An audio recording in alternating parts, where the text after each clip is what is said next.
Pierrot! Pierrot! Pierrot! Viens me voir. Je m'ennuie. M'aimes-tu? Tu sais bien que je t'aime, Colombine. Je ferai tout au monde pour te plaire. Vraiment? Que ferais-tu donc?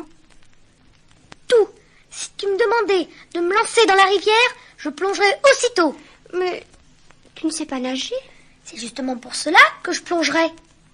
En attendant, va me cueillir une rose, Pierrot. La plus belle que tu trouveras. J'y cours. Pierrot courut comme un fou à travers les jardins de la ville, chercher la plus belle des roses pour sa Colombine. Celle-ci attendait à sa fenêtre le retour de Pierrot.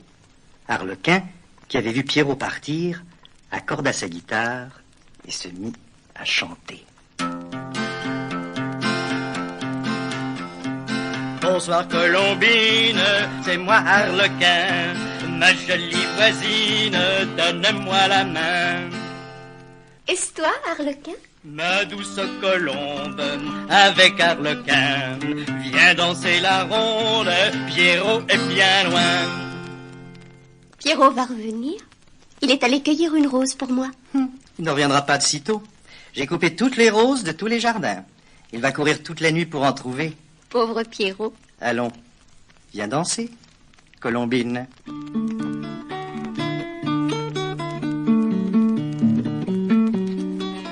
Pendant ce temps, Pierrot s'arrêtait devant tous les jardins. Que de fleurs, plus belles les unes que les autres. Tulipes, bleuets, myosotis, œillets, muguets, jacinthes, anémones, narcisses, violettes, jonquilles, marguerites, soucis. Mais pas une rose. Que vais-je devenir? Pierrot s'assit sur un banc et se mit à pleurer. Un magnifique papillon de nuit volait dans l'air léger. Il se posa sur ses genoux et lui dit: Ne pleure pas, Pierrot.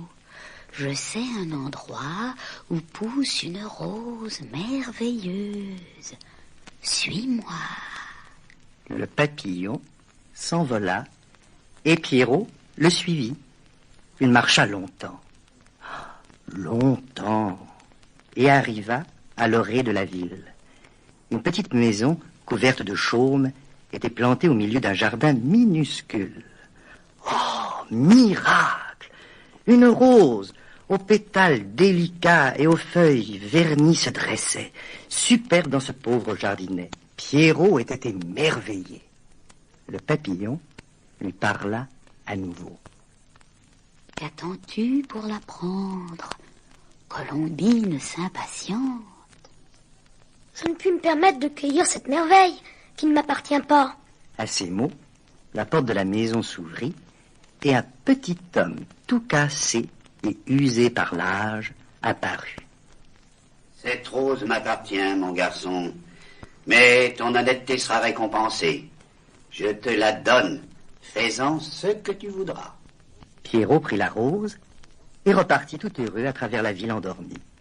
Le papillon s'était envolé. Quand Pierrot arriva devant la maison de Colombine, celle-ci dansait avec Arlequin.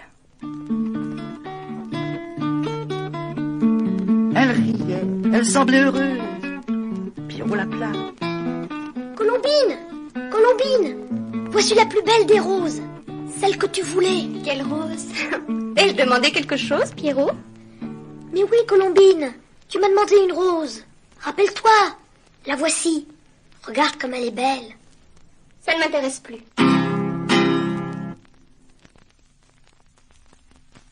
Pierrot s'enfuit et pleura toute la nuit.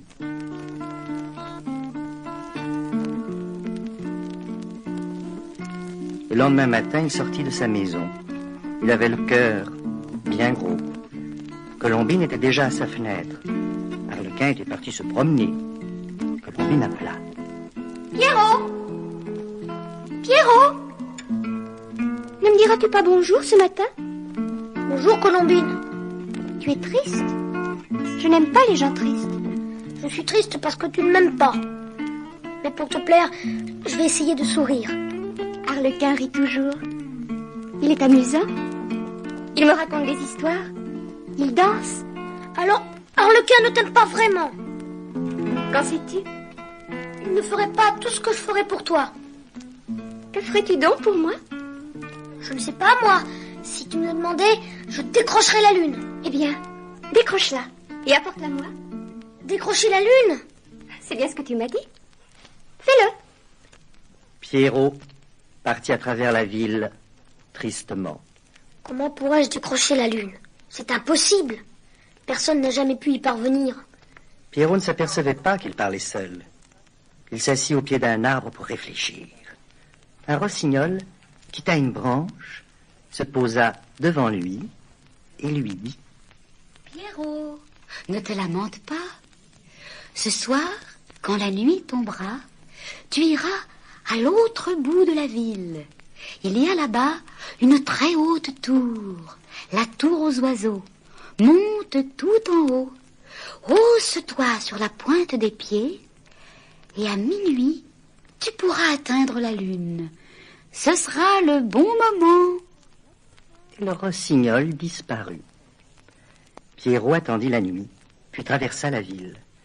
Au fur et à mesure qu'il avançait, il aperçut la tour aux oiseaux qui se dressait. Immense! Il grimpa les 1001 marches et, arrivé tout en haut, s'arrêta, épuisé. Puis, minuit approchant, il se releva et se haussa sur la pointe des pieds. Oh, que la lune est belle! Elle brille comme de l'argent. Ça y est, je peux la toucher et la prendre. Mais non, c'est impossible. Elle ne m'appartient pas. À ces mots, le vieillard à la rose, assis dans l'ombre et que Pierrot n'avait pas vu, se releva et dit: En effet, mon garçon, la lune ne t'appartient pas. Mais je t'en donnerai un rayon. Tu pourras le garder. Pierrot prit le rayon de lune dans ses mains. Il était grand mais très léger.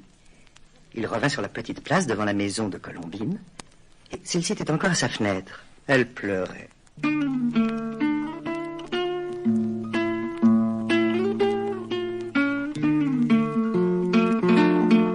Et Pierrot n'avait jamais vu Colombine pleurer. Colombine, Colombine, c'est moi, Pierrot. Regarde ce que je t'apporte.